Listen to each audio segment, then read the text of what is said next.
So I welcome today for this event Mr. Arnab Mondal, our hospital director, Dr. Santosh and Dr. Abhinav Raina, consultants neurologists, Dr. Abha, interventional radiologist, and Dr. Rashmi, who is our neuro rehab consultant. We are awaiting Dr. Priyamvada, who will also be part of the program. She is a consultant neurosurgeon. We also welcome Mr. Ramakrishna, who has kindly agreed to spend some time with us to share his story, of his survival story with us. So as is tradition, as per tradition, we start all important occasions with the lighting of the lamp. So for this, I invite Mr. Arnab Mondal, Dr. Santosh, Dr. Abhinav, Dr. Rashmi, Dr. Abha, to please come on stage to do the honors.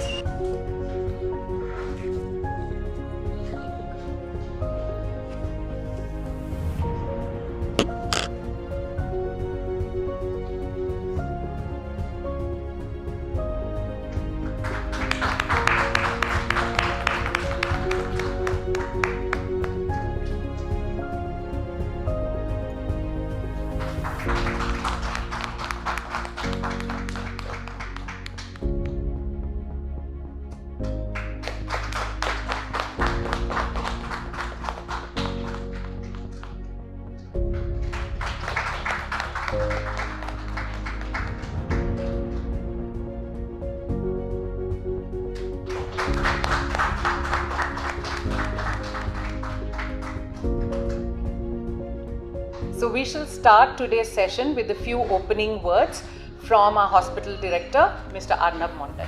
Good morning all. A warm welcome to this special occasion of World Stroke Day. In fact, as the day progressing, we see a momentum in terms of the awareness.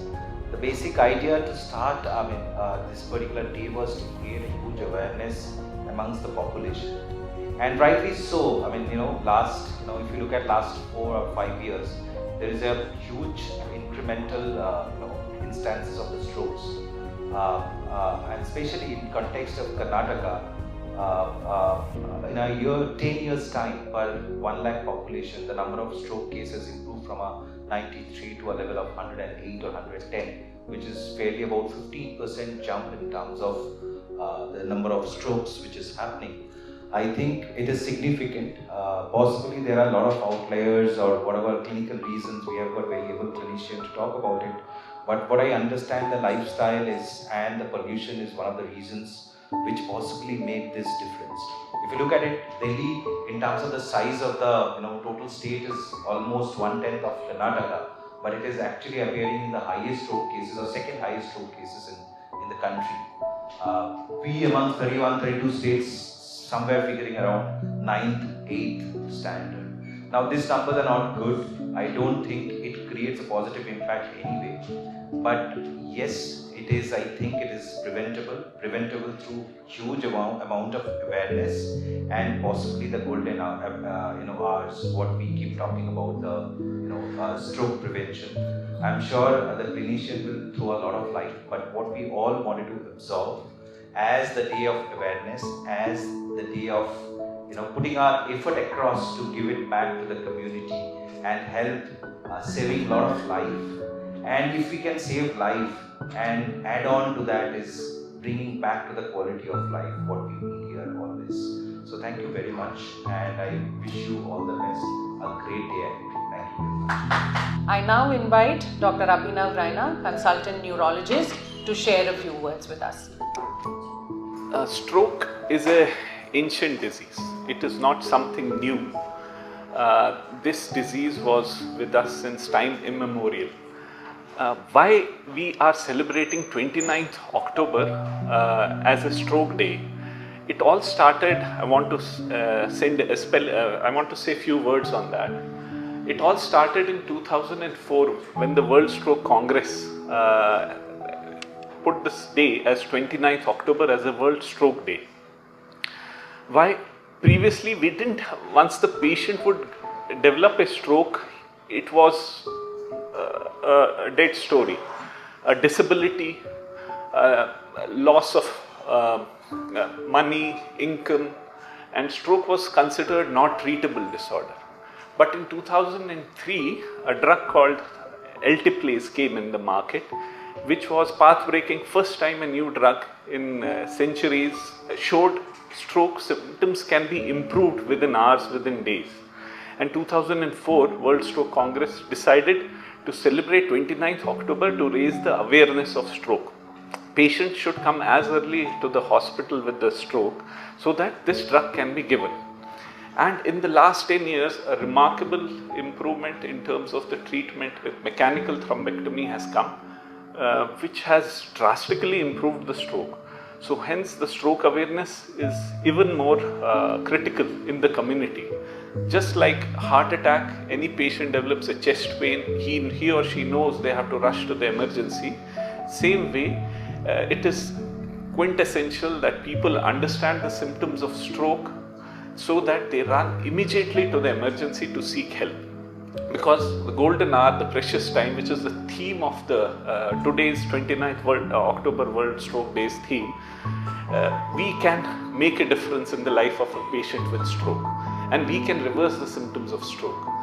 Stroke is the second or maybe third most leading cause of death, and 145 people in 1 lakh population in India suffer stroke.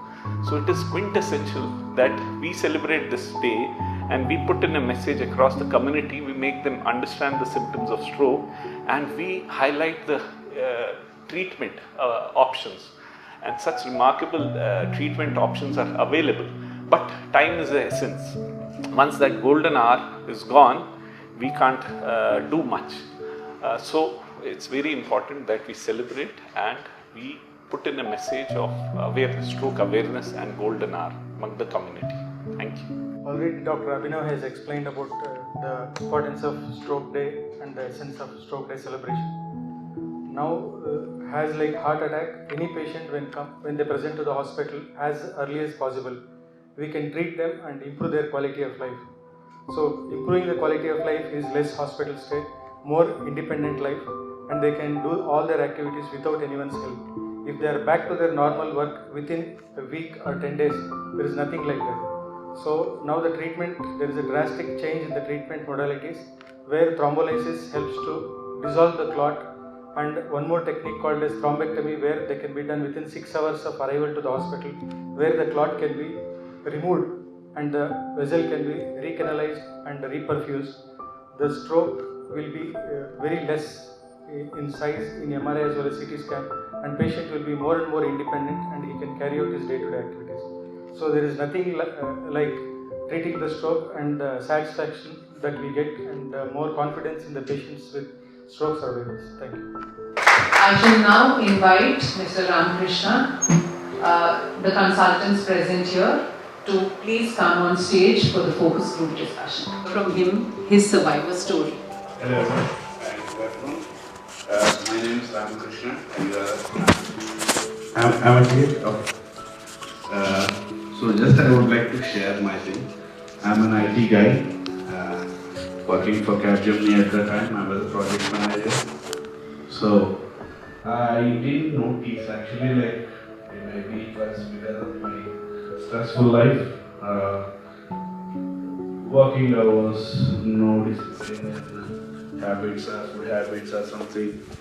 Yeah, I mean, not taking regular diet or timely manner or something. So I developed BP, I think, which I ignored initially.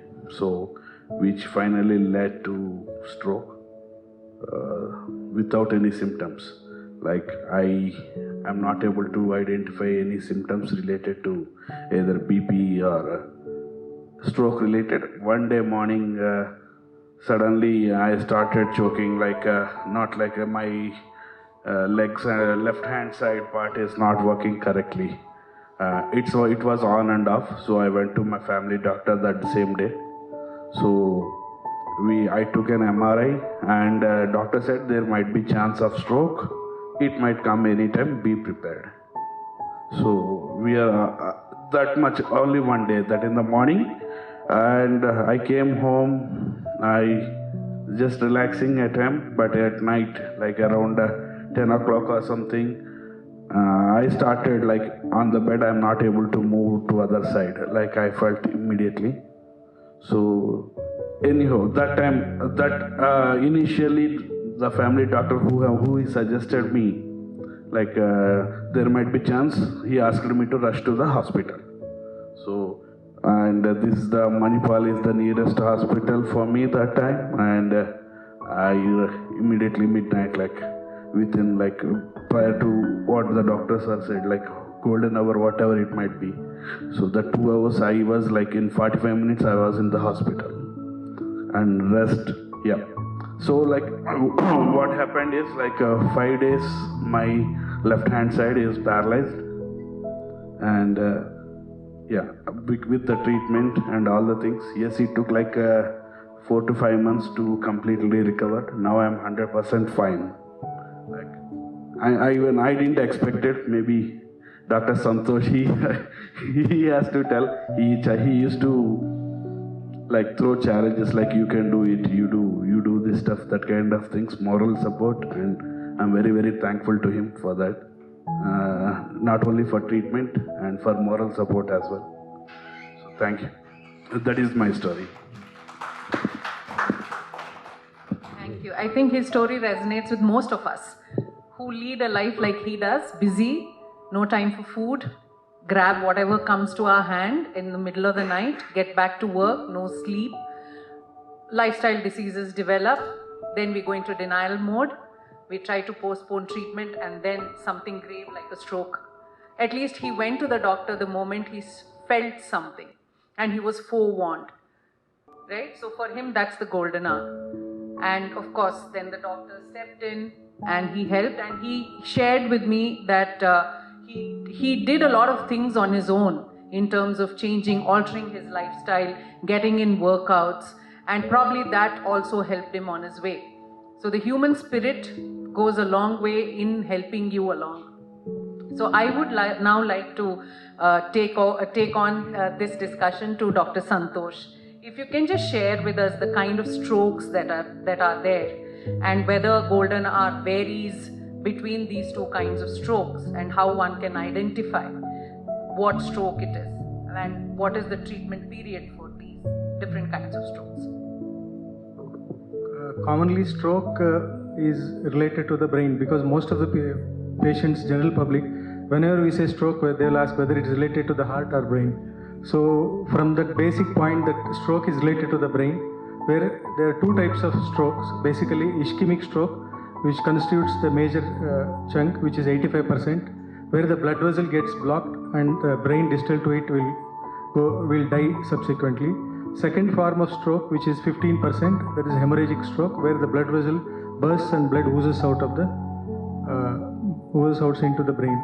Ischemic stroke, the treatments are available if they present as early as possible, because we treat them within 3.5 to 4.5 hours, which is called as golden hour, where we can dissolve the clot and improve their life quality of life. And the common cause for ischemic stroke constitutes obesity, lack of physical exercise, hypertension, diabetes. Now air pollution is also next into the link, because we are not caring about the air pollution. The air pollution is also one more risk factor. And recently we had COVID, which again landed up with a lot of stroke patients. There is a sudden upsurge of stroke patients during the COVID pandemic as well. Thank you, Dr. Santosh. We have Dr. Abha here, who is a neuroradiologist. So I would like her to educate on us what are the different interventions that are possible in terms of diagnosing something, and also in terms of probably that intervention becoming the treatment as well, early treatment for a stroke. Dr. Abha. Yeah, so whenever a patient with stroke comes, or we identify clinically that the patient has stroke, the next thing is that we require some imaging to confirm our diagnosis. So we've got two modalities which are available. We have a CT scan and we have an MRI. So most of the time CT scan is done first to find out if the patient has any bleed. So if there is bleed, that is the hemorrhagic stroke, which constitutes one subset of patients. The other type is the ischemic stroke. So on a CT, if you don't find that there is any bleed, next we do an MRI. Now in MRI, it is a very sensitive method, and it accurately shows us which area of the brain has been affected. Now saying so, next thing is that we need to find out if any major or large blood vessel has been blocked. Now for that again, we can either do a CT angiography or you can do an MR angiography. Now in CT angiography, there is a dye which is given to the patient through the vein. MR angiography, there is no dye given, but it comes at a cost that MRI takes more time as compared to CT angiography. Now for us, it is very important because whenever there is blockage in a blood vessel, there is a certain part of brain which is dead. And then there is another part of the brain which is under threat of dying. So for us, it is very important to identify that area of the brain which is under threat of dying, and our aim is to salvage that area. If there is a major vessel occlusion which we have detected on an angiogram, whether CT angiogram or MR angiogram, the next thing is that immediately we have to take these patients to cath lab, and we will try and remove that clot. Now time is brain in stroke, and that is why we have to rush and do these things immediately. Now in cath lab, we have got there are two methods how we do it. So basically the puncture is made through there is a very tiny puncture made from the groin area. So we will go inside, enter the blood vessel in the brain, and we will try and remove the clot. Now there are two methods. One is that we deploy a stent. So it is basically a temporary stent that we will keep in place, and then when you pull the stent out, the clot will come out. Or the other method is that we will aspirate the clot out. So both the methods are equally good. Our ultimate aim is that we should remove the clot fast and restore the blood supply to the brain. The faster we are able to restore the blood supply to the brain, the better chances are that the patient is going to improve. Thank you, Dr. Abha. Dr. Abhinav, what I want to know is, we've been speaking about the golden hour. So I would like you to educate on us. What is that golden hour? How many minutes? How many, and how does one identify that you are possibly getting into a stroke situation, maybe the family or something? It's very important to first identify whether it's a stroke or not, or symptoms of stroke. Then only you will rush to a hospital. Olden times, stroke, if people would get stroke, people would know paralysis, stroke. Now nothing can't be done, physio. The treatment will be essentially on the prevention and rehabilitation. In the last 2 decades, now we have been able to reverse the symptoms immediately. That is the change which has happened. And reversal of the symptoms within minutes, hours, days, which was not possible 2 decades back. So it is imperative that we identify the symptoms of stroke. We go by the acronym FAST: face, arm, speech, time. So I tell all the patients, whosoever come, the family comes with a stroke, I educate the family members, because if the patient develops a stroke, he or she may not be able to help themselves. It is the family members who have to come. So the education of a mass population becomes important. If a patient has a heart attack, chest pain, he knows, he or she will go. But stroke patient may not be able to help himself. So this FAST acronym was built for easy communication to the society. So face is a facial deviation. So patient develops a facial deviation. A is the arm weakness. Along with the arm weakness, I add leg weakness and any unsteadiness in walking, if the patient is not able to walk. S is the speech, is the slurred speech.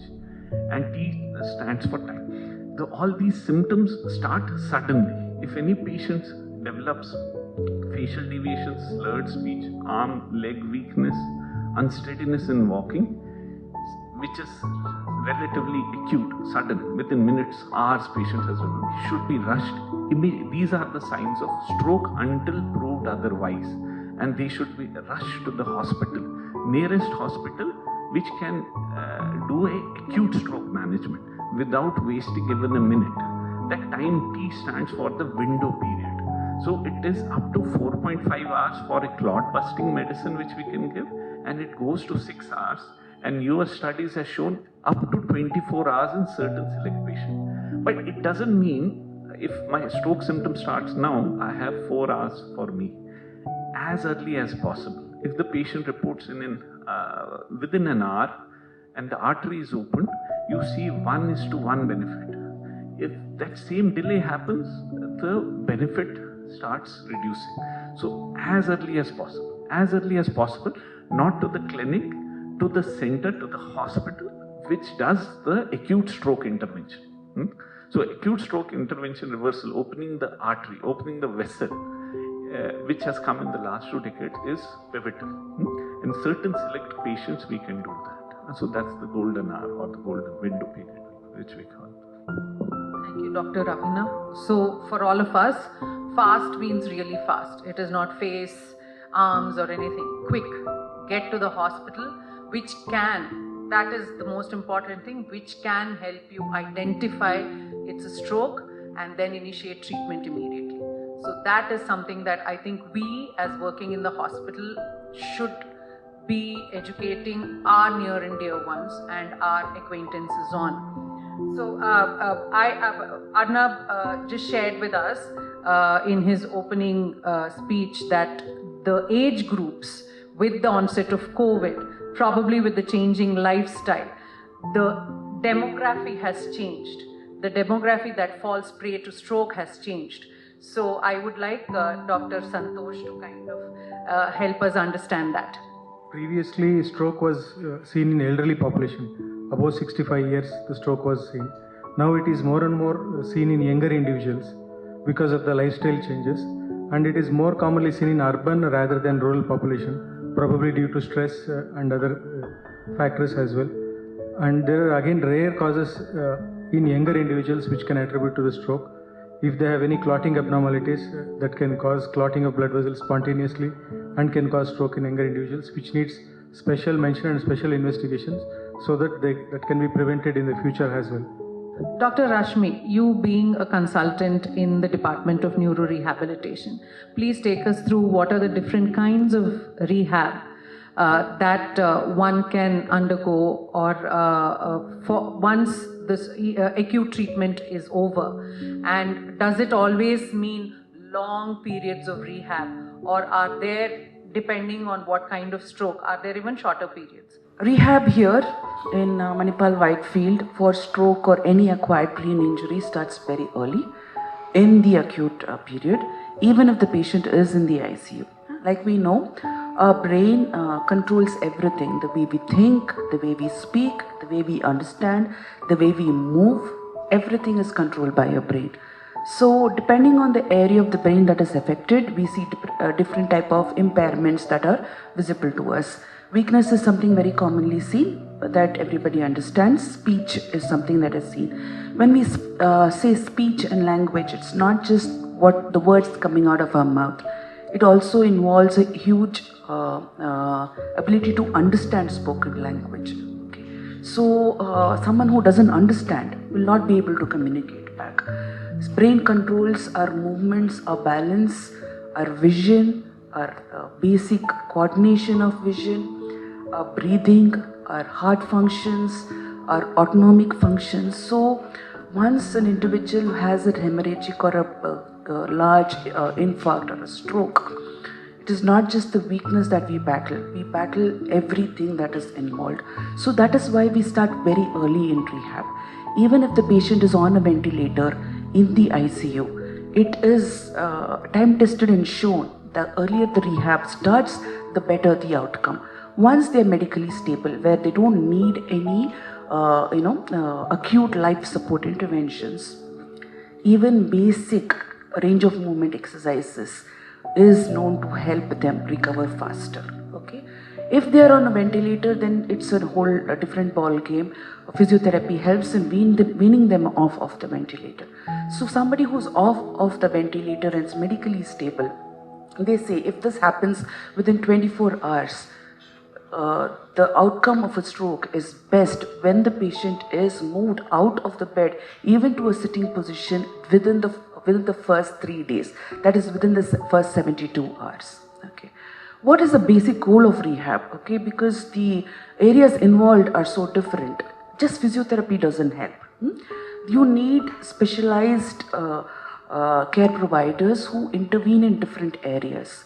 When the patient is in a low consciousness state, you need active intervention from the occupational therapists because they work on improving the sensorium by multisensory coma stimulation program. Physiotherapists give physiotherapy, okay? So the most common question we get asked from the family is, he's in the ICU, he's on a ventilator, what is the physiotherapy doing? Because we think physiotherapy is when they make them walk. No. The body is supple because we keep moving it. Someone who's bedridden, who's not able to actively move, develop complications of immobility. So primarily the therapy at that point is given to prevent complications like contractures, painful joints, pressure sores, lung collapses. Okay. Then you have the swallow and speech therapist. When we say speech therapy, we think children with developmental disability with speech. We don't even think about someone with a stroke. Actually, speech therapists are professionals who are trained in dysphagia or swallow therapies. They play a vital role because they have specialist techniques where they intervene with the dysphagia and the swallow therapy, so that prevention of other complications like aspirations, improving dry swallows, improving the wakefulness also. Any kind of stimulation helps in the brain waking up. So this is what is done during an acute phase. When they're out of the ICU, in the ward, depending on the extent of disability, we can use a lot of other modalities, to improve their functionality. Someone who's not able to get up on their own and come back to verticality, bringing someone from the status of horizontality to verticality plays a bigger role, which cannot be if they're too weak to come back. Then we use things like a tilt table to slowly get them back, slowly get the cardiovascular system accustomed to verticality. Passively activate the limbs with therapies which are structured programs, facilitation techniques, sensory stimulation techniques. These are not just plain exercises. They are basically exercises which are done in a very structured manner and repetitive manner to promote something called as neuroplasticity. This is why you see results after a structured rehab. Because neuroplasticity, like what we understood from older things, we thought brain was something very hardwired, which was once had an injury, it's not going to repair itself. But that is not the case. We know that it has a capacity to recover. How does it recover? It recovers by forming new connections. Areas which are not meant for a particular task take over other tasks and new branches form. So how does neuroplasticity occur? It only occurs with repetition and task-oriented training. So this is where rehabilitation comes into play. And is it acute, short, long duration? There is only one end to rehab, when the individual reaches the maximum point of recovery, from which we say, okay, this is the maximum point of recovery. Further, there is nothing going to happen. But even rehab doesn't end there. Sometimes to maintain that maximum functionality, he or she will have to adhere to a structured program that they practice daily, because the injury is there. It might lead to complications later also.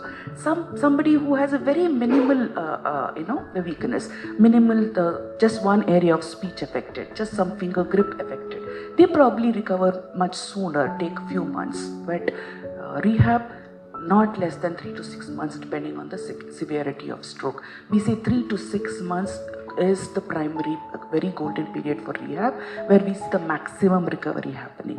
After 6 months, recovery does tend to happen for 18 months or so, but it plateaus and the slope becomes a little more obtuse. It's not very quick as we see in the first 6 months of rehab. Now, we call ourselves a stroke-ready hospital.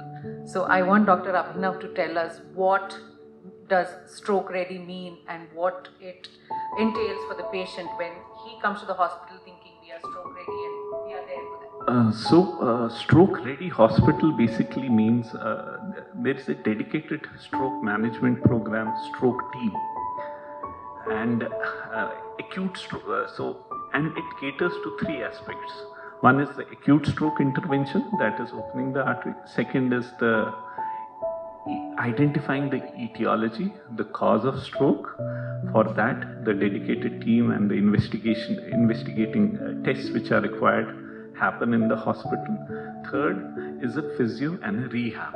All the three aspects are taken care. Not only the acute stroke intervention, but also identifying the cause, etiology, and then finally the physio and the rehab. All three occur parallelly together.